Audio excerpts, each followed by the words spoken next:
Okay, so I know you love to get your hands dirty, digging around Yeah. in the fertile dirt. No. I know you like to get your hands dirty. Yeah. So, but just in general, why is gardening so important to you personally? Well, it's really the place, Tim, where I get grounded. If I'm upset, I come out here and I'm in the dirt, and within 5 or 10 minutes, I'm peaceful again. There's something very realistic about the cycle of gardening. About you plant, you don't know what's going to come up, you don't know if it's going to make it through the bugs and the beetles and the varmints. You don't know if you're going to get anything. So there's a surprise, the anticipation, the long-term commitment.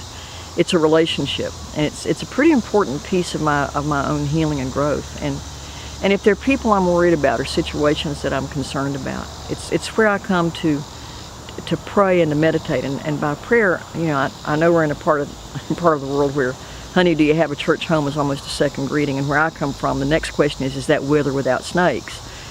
But it doesn't matter if you are Christian or Muslim or Jewish or Hindu. The way in which you or Buddhist, the act of meditation of what it takes to tend to plants is also really symbolic about what it takes to tend to oneself. So it's kind of self-care in a way. And is that something that you do because it's also something you have a good control of, or do you kind of feel like that's equally as out of control? Oh, it's out of control. Everything? I mean, it's a crapshoot. If I'll be lucky, there's a mole tunnel over here, and if I'm lucky, I'll get the mole, but probably not. Will the moles eat the sweet potatoes?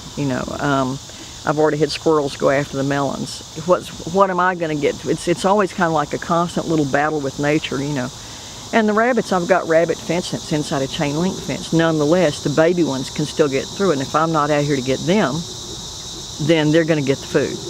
And the squirrels will still go underneath the bird netting to try and get the tomatoes, and they'll get them one once in a while. So it's kind of a mastery thing. And we just saw that mole coming up through the ground. Oh yeah, man! Boy, I tell you what, if I'd have had a fork, he'd have been stobbed. Just because that's balance. That's balance within the garden. Balance within the garden is when the moles eat the grubs outside the garden. But see, I don't have any dogs or anything that's a predator for the moles outside. And so they come over here because I reckon it's safe.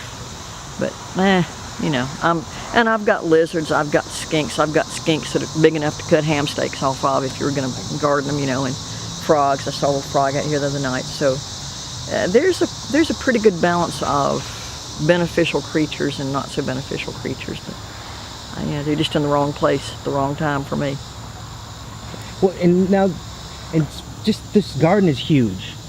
This garden it's huge. It's all. I mean, I heard that you love to garden. I heard that. I've heard lots of stuff about you. But I mean, guilty. And if you just knew the rest. And I've heard tons about you, and I've heard that you love to garden. And this garden is huge. This garden is huge. What do you do with everything you grow from this garden? Well, I eat, like tonight we'll have the vegetables I just picked a little while ago. I have neighbors that are on fixed incomes, and sometimes I have enough I can share with them. And there are some folks that kind of live out down on Mill Creek, and sometimes, anybody's welcome to it in addition to me. And it does a couple of things. It builds community.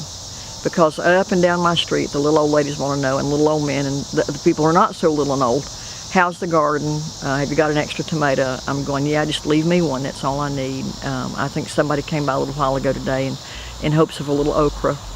And, it helps people know that I'm here, and it helps people know that I care for them, and it helps me be cared for. So it's a device. It's something that's really important to me, but it's also a way of building and fostering community and connections.